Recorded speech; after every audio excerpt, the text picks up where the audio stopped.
Bricks শীর্ষক সম্মেলনে যোগ দিতে ব্রাজিলে পৌঁছেছেন প্রধানমন্ত্রী নরেন্দ্র মোদী। শীর্ষ সম্মেলনে প্রধানমন্ত্রী মোদীকে স্বাগত জানান ব্রাজিলের রাষ্ট্রপতি লুলা দা সিলভা। ব্রাজিলের বিখ্যাত রিও ডি জেনেইরো শহরে মিউজিয়াম অফ মডার্ন আর্টে অনুষ্ঠিত হচ্ছে ব্রিক্স দেশগুলির 17তম শীর্ষক সম্মেলন। এবার ব্রিক্স শীর্ষ সম্মেলনের এজেন্ডা হলো কৃত্রিম বুদ্ধিমত্তার সঠিক ব্যবহার, জলবায়ু পদক্ষেপ, বিশ্ব স্বাস্থ্যের মতো বিষয়গুলি। দ্বাদশতম বারের মতো এই শীর্ষ সম্মেলনে যোগ দিয়েছেন প্রধানমন্ত্রী নরেন্দ্র মোদী। বেশ কয়েকটি ব্রিক্স সদস্য দেশের নেতাদের সাথে দ্বিপাক্ষিক আলোচনাও করবেন প্রধানমন্ত্রী মোদী। ব্রিক্স শীর্ষক সম্মেলনে সীমান্ত প্রায় সন্ত্রাসবাদ নিয়ে তার উদ্বেগ পুনর্ব্যক্ত করবেন ভারত। ব্রিক্স হলো 11টি প্রধান উদীয়মান অর্থনীতির একটি গোষ্ঠী। এর মধ্যে রয়েছে ব্রাজিল, রাশিয়া, ভারত, চীন, দক্ষিণ আফ্রিকা, মিশর, ইথিওপিয়া, ইরান, সংযুক্ত আরব আমিরাত, সৌদি আরব এবং ইন্দোনেশিয়া। ব্রিক্স সম্মেলনের উদ্দেশ্য হলো এই দেশগুলির মধ্যে অর্থনৈতিক, রাজনৈতিক এবং সামাজিক সহযোগিতা বৃদ্ধি করা। বিশ্বব্যাপী দক্ষিণের সহযোগিতায় এই বৈশ্বিক শৃঙ্খলার প্রতিপাদ্য নিয়ে ব্রাজিলের রিও ডি জেনেইরোতে অনুষ্ঠিত হচ্ছে 2025 সালের ব্রিক্স শীর্ষক সম্মেলন। প্রথমবারের মতো এই সভায় অংশগ্রহণ করছে 11টি সদস্য দল। এর বাইরে অংশগ্রহণ করছে 13টি অংশীদার দেশও।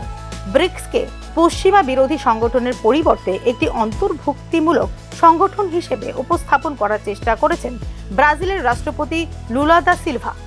এর উদ্দেশ্য হলো অন্তর্ভুক্তিমূলক উন্নয়ন, খাদ্য নিরাপত্তা এবং জলবায়ু ন্যায় বিচারের মতো বিষয় নিয়ে আলোচনা করা। ডিজিটাল অবকাঠামো এবং পেমেন্ট সিস্টেম, কৃত্রিম বুদ্ধিমত্তার নিয়মাবলী এবং সদস্য দেশগুলিতে স্থানীয় মুদ্রা বাণিজ্যের এজেন্ডা নিয়ে অনুষ্ঠিত হচ্ছে এবারের ব্রিক্স সম্মেলন।